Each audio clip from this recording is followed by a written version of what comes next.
Welcome back to the channel. As always, this is not financial advice, just market breakdown and education. Let's get into it. Operation Epic Fury commenced February 28th, with the United States and Israel commencing joint operations against the Islamist regime. President Trump addressed the nation in an early morning broadcast, and Bitcoin initially reacted with a 4% drop. Price flushed down toward 63,000, dropping 4.3% in less than an hour. At 63,000, buyers stepped in aggressively and pushed price higher.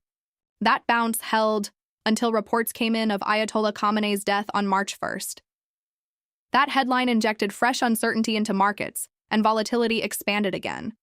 Markets react to uncertainty with sell-offs, and this one was mild compared to the initial Epic Fury announcement. Fast forward to the U.S. stock pre-market. Things were looking grim, futures were down hard, and risk sentiment was clearly negative. Of course, Bitcoin trades 24/7, so we could see that anticipation from sellers in real time before equities even opened. Then the energy headlines hit. Qatar halting LNG production and fears of a Strait of Hormuz closure sent oil surging. Energy supply risk is one of the fastest ways to shock global markets. As oil pushes higher, inflation expectations rise. And when inflation expectations rise during geopolitical stress, capital tends to rotate into the US dollar. The dollar strengthened primarily due to safe haven flows and global demand for liquidity. In times of uncertainty, institutions move into dollars because it remains the world's reserve currency and the most liquid asset in the system. So we had oil up, dollar up, equities under pressure, Bitcoin volatile, classic risk-off behavior. At 11 a.m. Eastern Standard Time, President Trump attended a Medal of Honor ceremony at the White House and gave a brief summary of the current situation in Iran. Markets did not react much during his comments. President Trump's comments were short, measured, and largely consistent with what had already been priced in overnight. In other words, no surprise catalyst. The tone was already baked into the market.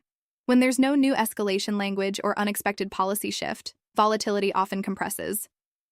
Now, in broader global news, NATO countries are starting to provide commentary on the conflict. The UK has stated it will not join the US in attacking Iran. This follows reports that an Iranian drone struck the UK Akrotiri base in Cyprus.